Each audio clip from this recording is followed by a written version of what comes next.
Le Pokémon renégat, le dragon fantôme, le diable des Pokémon. Mais qui est donc le banni de notre monde? C'est au tour d'un Pokémon légendaire de la 4ème génération. Il vit dans le monde Distorsion, un monde à l'opposé du nôtre qui échappe au sens commun. Vous l'aurez compris, aujourd'hui, pour le 10e épisode des Poké-Analyses, on parle de la mascotte de Pokémon Platine, Giratina. Who's that Pokémon? En général, le nom d'un Pokémon est assez simple à comprendre, mais ce n'est pas le cas de Giratina. La deuxième partie de son nom est la plus simple, elle vient de Platina qui veut dire platine en portugais. C'est justement parce que Giratina est la mascotte du jeu Pokémon Platine. La première partie en revanche vient de Girasol, un type d'opale, l'opale étant une pierre précieuse au reflet arc-en-ciel. S'il est représenté par des pierres précieuses, c'est parce que le trio de légendaires dans lequel il s'inscrit, composé de Dialga, Palkia et Giratina, ont tous comme point commun d'être associés à une pierre précieuse, et les deux pierres précieuses sont très bien choisies. Au XVe siècle, l'opale était difficile à utiliser, et si les joailliers du roi de l'époque échouaient à leur tâche, on pouvait leur couper leurs mains. Les joailliers, pour éviter à devoir travailler cette pierre, propagèrent une rumeur comme quoi ces pierres porteraient malheur. Rumeur supportée par le nombre de bijoux cassés à cause de la structure de l'opale. C'est pourquoi pendant les siècles qui suivirent, l'opale a été associée au malheur, pour ne plus avoir à la travailler. Giratina peut lui aussi être associé au malheur, mais on en parlera plus tard dans la vidéo. Le platine, quant à lui, est un métal précieux qui a très longtemps été perçu comme une impureté de l'argent. Et cette idée d'impureté, on la retrouve aussi chez Giratina, notamment avec son type Spectre et Dragon. En effet, les attaques de type Spectre et celles de type Dragon ont pour point commun d'être super efficaces face à d'autres Pokémon du même type que le leur. Et ce sont les seuls types avec cette particularité.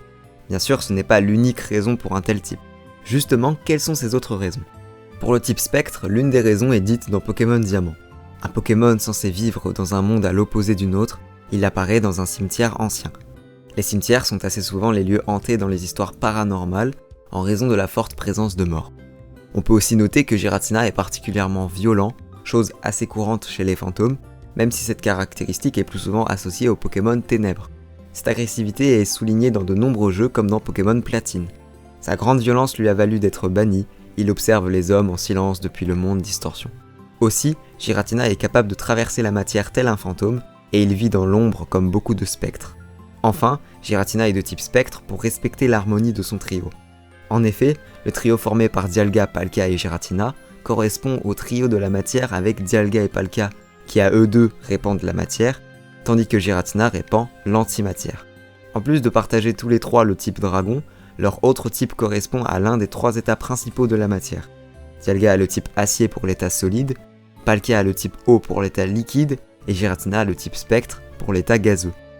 Comme je l'ai dit plus tôt, Giratina est aussi du type dragon. Ce choix est beaucoup plus simple à expliquer. Déjà, il faut savoir qu'il y a en général 3 possibilités pour être un type dragon.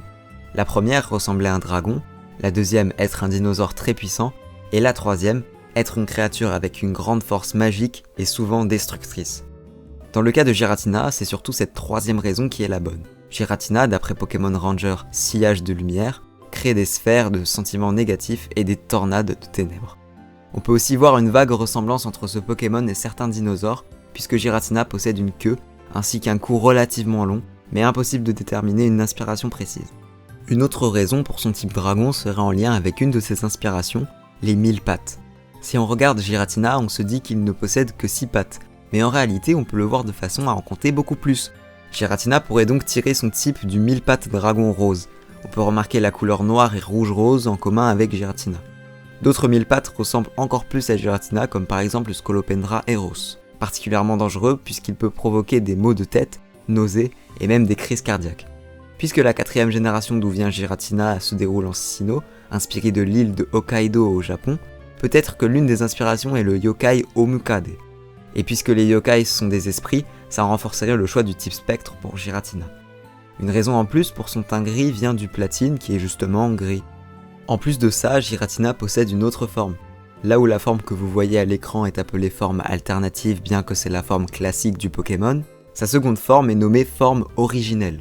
Le fait que Giratina possède deux formes, une terrestre et une plus serpentine, pourrait être une vague référence au duo biblique du Behemoth et du Léviathan. Dans la Bible, ces deux créatures existent depuis la création originelle et sont les deux créatures primordiales du chaos. Quelque chose que l'on peut retrouver chez Giratina, puisque lui aussi existe depuis la création de l'univers, et lui aussi est source de chaos. Sa forme originelle est basée sur la créature européenne de l'amphiptère, créature héraldique, c'est-à-dire présente sur multiples blasons européens, mais aussi dans les folklores nord-américains. Le fait qu'il possède 3 paires de ce qui s'apparente à des ailes correspond aux séraphins, des anges bibliques qui en hébreu signifient venimeux ou serpent. Et lorsqu'on regarde Giratina, il est normal de penser à un serpent. Le serpent, dans le mythe biblique de Adam et Ève, est responsable de la désobéissance de ceux-ci. C'est même en réalité le diable en personne. Il est donc un animal qui représente le mal et la tentation. C'est surtout le mal qui est associé à Giratina. C'est pourquoi celui-ci possède une apparence serpentine. Pour finir avec l'apparence de Giratina, remarquez que c'est le seul de son trio à ne pas porter sa pierre précieuse de prédilection. C'est parce qu'il est aussi inclus dans un duo de légendaires, celui de Arceus et Giratina. Dans la mythologie Pokémon, Arceus c'est le créateur de tout l'univers et est donc tout puissant. Giratina est le seul Pokémon qui, avant d'être banni, pouvait le rivaliser. C'est pourquoi il possède le même type d'ornement pour symboliser cette idée de rivalité et d'égalité qui règne dans ce duo. Vous l'aurez compris, Giratina a une grande importance dans la mythologie Pokémon. Mais quel est donc son mythe ? Déjà, retenez bien que la mythologie Pokémon, comme la nôtre, varie en fonction des langues, des jeux et des interprétations. Voici donc mon interprétation basée sur mes recherches. Dès qu'il créa l'univers, il invoqua les gardiens de la matière, Dialga et Palkia.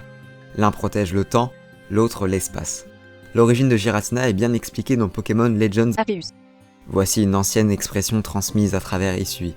Plus forte est la lumière, plus profonde sera l'ombre qu'elle génère. Je pense que ce Pokémon est l'ombre en question. Après que la matière fut créée, l'antimatière, ainsi que son maître, apparurent, de manière involontaire. C'est pour ça que tout chez ce Pokémon rappelle son impureté. Il n'a jamais dû exister. Il est né de l'imperfection d'Arceus et de son univers. C'est pour ça qu'il est à la fois membre du trio de la matière et à la fois un adversaire redoutable. Arceus Et puisqu'Arceus est vu comme le Pokémon du bien, il est logique d'associer le mal à Giratina, d'où toutes les références citées plus tôt. Bien sûr, Arceus n'a pas laissé le risque qu'une entité puisse répandre l'antimatière dans son monde matériel. C'est pourquoi il bannit Giratina dans le monde Distorsion, un monde sans dessus-dessous où règne l'antimatière. Par ailleurs, la forme originelle de Giratina était celle qu'il avait lorsque le monde d'Arceus n'était pas encore construit. Désormais, il ne peut s'en servir que lorsqu'il est dans un monde rempli d'antimatière.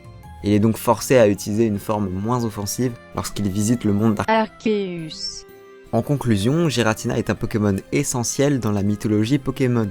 Cet être impur est le maître de l'antimatière et il est la seule création involontaire d'Arceus qui fut banni pour empêcher tout potentiel désastre.